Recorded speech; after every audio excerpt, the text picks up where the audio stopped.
What's going on, everybody? It's Rich, the RH Bull, and if you're brand new to this channel, it's very simple. We focus on the RH ecosystem, Pulse Chain, Hex, Pulse X, the Ink token, things going on in the community and around the community, things on Twitter, maybe some KDP photos.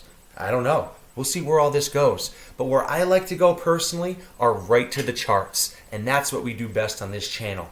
I hit you guys with long-term views like the monthly and the weekly, and then we kind of whittle it down to see what's going on within those candles by looking at the 3-day and the daily charts, and it gives us a really nice barometer of where this market's heading. And hey, by the way, if you were with me yesterday and the day before, we just nailed a local bottom. So that was pretty nice. And I also have some alpha for you today too. My number one choice for holding in this RH ecosystem over the next 3 to 6 months, what I feel like is going to appreciate the greatest out of RH coins. So with that said, let's get right into it, kids. Let's go. Boom.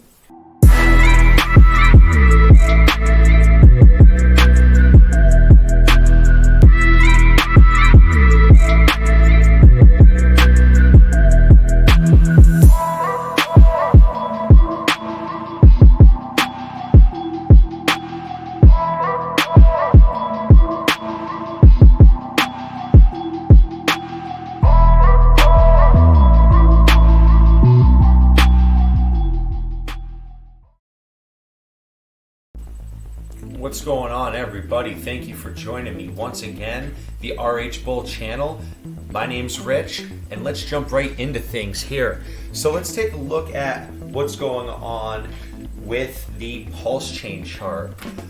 Just like Ethereum, in a way, you have to understand that Pulse Chain is going to be one of the main drivers of the entire ecosystem, right? Being that it's the gas token, being that a lot of these coins, whether it be coins in the community that don't belong to RH or ones that do, derive its value from the health of the Pulse Chain ecosystem. So with that said, this is probably one of the most important charts that we're going to look at. We're going to look at it pretty often. What I have here, I'm going to zoom out to the monthly chart. And we are only at the 8th of December today, so we have a lot of time. And what we just experienced the other day, which is what I'll call a shakeout, that was rough. But what I'm looking at here is if we could break it out of this golden triangle and continue a higher trend up, we'll be fine. Not much data on the monthly, so I really don't feel a giant need to spend too much time on it. As we grow together, as we stay together, we can definitely delve into the monthly a little deeper. But let's go to one of my current favorite charts, which is the weekly. Just do this. Back to this. Okay, on to the weekly. We're going to take a look at some of these indicators. Here I have the RSI, and the MACD isn't showing right now as far as those bars go, but the RSI, we have a lot of room to move with the RSI. If I were to give a rating, bull rating on the RSI, and if you guys don't understand my bull rating, 1 is bearish, 9, 10 is bullish, 5 is neutral. I'm going to give this an 8, only because there's so much room to move up. I get more bearish when I see a high RSI. I know it's opposite thinking, but if our RSI here was up in the 60s, 70s, the market's looking to cool down. And what we have here, as we look just at the chart itself, is we've made some consecutive nice bottoming candles along this golden triangle, which is a symmetrical triangle from the last 7 months or so. What just happened the other day, we ticked at the bottom of this triangle, which is a healthy move. And for those of you who are losing your mind, realize please that these things happen, and sometimes they're over sensationalized within the community, within Twitter, within people talking garbage about the RH ecosystem. But the bottom line is that when it hits the bottom line here, and bounces, it's healthy. This candle right here, this is a somewhat bearish candle as it stands now. It's not going to close for another 2.5 days or so as I record this on Friday. But if we can recover the bottom of this candle to about this range here, which is around 4057, it's a healthy move, okay? And it's healthy enough to stay within this triangle to work another week of either neutral or borderline bullish movements to get it on top of this triangle. Because here's what we need to look at, guys. Our focus is going to be at the mid-December to the end of December. Mid-December to end of December. If we continue in this triangle, there's no reason to panic. But by the new year, this market's going to have to make a decision, and it's going to have to make a pretty fast and hard decision. Are we going up? Are we going to start printing higher lows? Or are we going to go down and start printing lower highs and lower lows? If we go down at the beginning of the new year, I don't want to sound dramatic and call it a death sentence, but it's pretty close to being a death sentence. I'm going to keep it real with you guys. People are getting frustrated. People are getting sick and tired. But remember, 52 weeks to shake out the weak hands. This could be the greatest test that you as an individual faces regarding your finances or your mental toughness throughout your entire life. But if you think of it this way, time is going to pass no matter what. Where do you want to be in 2, 3, 4 years? Do you want to be thankful that you were patient and that you held? Or do you want to just blow it all right now and leave at literally the bottom of a market to be stuck in the same place that you are right now in 3 or 4 years? The choice is yours, guys, right? So at the end of the day, we're here as a community to talk about things like this. Maybe some therapy, okay? Maybe a little therapeutic relief. But the reality of all this stuff is that we have a choice. I'm choosing to stick around, and I hope you folks choose to stick around too. Let's zoom into the 3-day. It gives us a little more promise, especially because we could throw some indicators on here like the RSI and the MACD. Let's look at the RSI first. The RSI here is kind of in the middle. Okay, it's neutral. If anything, a little bullish. I'm going to give that a 6 because we are in the mid-low 40s or so on the RSI, and we could see a lot of movement upward and still not find a ceiling locally on this chart. Let's take a look at the MACD. The MACD does not scare me. The signal line and the MACD line are all close to the flags here and the candlesticks. So we did flip red after many days of just being green or a light green, but I'm not too worried about it. You can see the MACD, and the MACD should only be used, just like the RSI, just like anything, as assistance, if you will, to get to your final thesis, because charting is not a science. It's really just a thesis. It's my ideas, my visions, what I see, and using some collective ideas like patterns and candlestick formations to come up with a overall thesis. What I'm seeing here though on the 3-day is a pretty bullish sign. We have a bullish reverse hammer.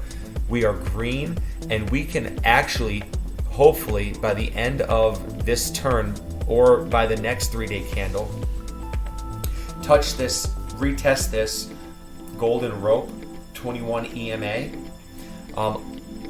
As far as this triangle structure goes, guys, we are inside the triangle, and it's just a lot of chop, right? That last dump was pretty hefty, but if you just zoom out a little bit, like I'm about to here, all I see is a bunch of chop, okay? But it's staying within this relative market structure, okay? We go hope, disbelief, hope, we just hit some disbelief. In a week or two, when those candles start painting a different color and it changes our mind about things, we're going to get some hope back. But as long as we keep getting higher highs and higher lows along the way, we're going to be fine. I'm going to move on out of the pulse chart, and we're going to move over to the pulse X chart. I was a hefty sacrificer for pulse X, so I have a few things on this chart that I want to look at. Once again, the indicators that I really like, RSI and the MACD. We're really not getting any data on the MACD. That's fine. We'll be patient with that. But we do see some data on the RSI, and what I see is, once again, very bullish. We have a lot of room to move up. Well, we should. We've been wrecked hard over the last 8 months. A lot of money has left this ecosystem, but it's only going to take a handful of big players and a few weeks to bring some money back in, and people will start rushing the gates. Maybe, just an idea, just maybe, Richard Hart himself can change some of the incentives surrounding the incentive token and LP and yield farming and all that other stuff, and actually make it valuable to bring your favorite dollars from another chain into this chain. But once again, I'm sticking with the fact that we all understand that RH himself has said 52 weeks to shake out the weak hands. So we just have time. We have to wait a little bit, and that's fine.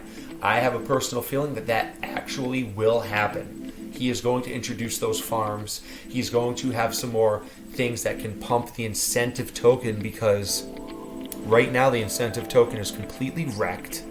And without incentivization to join a network, what do you have, right? Nothing. People are leaving. Why? Because there's no incentive. We need to have that incentive baseline built back up. But let's get into this chart here. I'm looking at the weekly. I don't want to zoom out too much, because if I squish this chart down, it's hella wrecked. But as I'm looking at it right now, guys, I have a few lines here that I feel can be important as we move forward.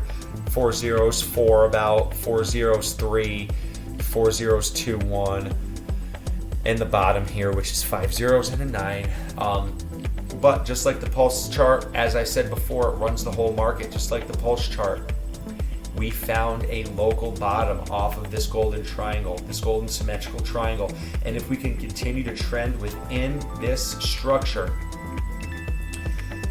hope, disbelief, hope, disbelief. Let's escape here, get some hope, a breakout, higher high, come back and retest the midline of this parallel channel, hope, disbelief. I mean, by May, we could be back up, and I know it's not the greatest to hear this, but by May, we could be maybe half of SAC price, or in that area.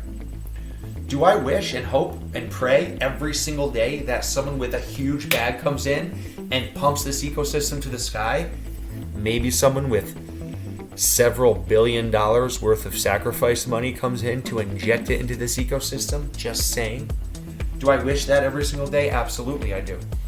But it hasn't happened yet, and until it does, we can't really bank on it. So it is what it is, and we gotta make lemonade with the lemons that we've been given, right, guys? So let's move on to the 3-day. I'm not going to spend too much time on the Pulse X chart, only because it's doing a lot of the same things right now that Pulse Chain is doing, which, by the way, brings me to my point, and one of my main points throughout this video. In the beginning, I teased my favorite hold for your next midterm bag. It is Pulse X, and let me show you why. We're going to switch this chart to the 3-day Pulse to Pulse X ratio, and there's a few things about this that I really like. Yes, I know the MACD flipped red, but the RSI, we have room to move up. Remember, this is just the 3-day. Okay, we just got wrecked a little bit on the 3-day regarding this ratio, but as long as we're in this zone right here, which is about a third of a pulse to a Pulse X, or we're going to call it 0.3. Pulse X is worth 0.3 of a pulse is worth 1 Pulse X. So the ratio is, we're going to call it 0.3. all the way down to 0.23, which is the bottom that was formed on May 13th. As long as we're in here, this is a buy pulse X zone. All right. When we are in this zone here, 3.3 to 0.35 or 3.6, 3.7, it's very neutral. So right now we're in a good buy zone for pulse X, and we're actually showing a lot of strength on the 3-day chart. I do have some targets up here that you guys are probably noticing right now. Once we cross to the 0.4, I'm going to start laddering back into pulse chain, but I don't see that happening for at least the next 3 to 6 months. I don't foresee a situation like this, which is what happened early in the ecosystem, an explosion. I feel like it's going to be more of a staircase up to this zone if we get there, but I'm going to start laddering in around 0.4. I think it's an intelligent move in general to use the RH ecosystem, since everything is liquidity bonded, to use the RH ecosystem as leverage. Although I hate leverage, let's be real, I don't use leverage, but to leverage certain plays within the ecosystem when it's advantageous, given the history of the chart. Okay, right now Pulse X is a great buy. In a little bit, let's say 3 to 6 months, and we sell at 0.41, from where we stand today, that is a 40% move. So you can make 40% more value on your bag by just staying within the RH ecosystem, liquidity bonded system. You're not going to get wrecked. Things aren't going to run away from you. If you're buying smart, if you're buying these things low and you're selling them where your targets are, 25, 35, 45% over the course of several years, because guys, remember, that's our outlook, a long-term outlook on these things, right? You're going to take a very, what's the word I'm looking for here? You could take a very modest bag and turn into a whale. If you're smart, if you're patient. Not financial advice. Don't listen to anything I say. I'm an idiot peanut brain on the internet telling you about magical internet money. But if you start thinking of things in this way, that you can play this within these ranges, it will bode well for your future in this ecosystem. So with that said, everybody, I'm going to sign off. My one choice for a midterm hold for the next 3 to 6 months for this reason is Pulse X. It looks pretty juicy right now. I'm even looking at the weekly here. RSI is healthy. We got a nice candle here. We get back in this channel. We shook out some of the believers right now, but I think this is more of a time to load up than anything. It's a higher low, and we're painting a green candle here on the weekly. Guys, that's how I'm looking at it. So with that said, everybody, thank you for watching once again the RH Bull channel. Everything RH. Like, subscribe, comment, and all that good stuff. Thanks for rocking me, everybody. Until next time. Peace.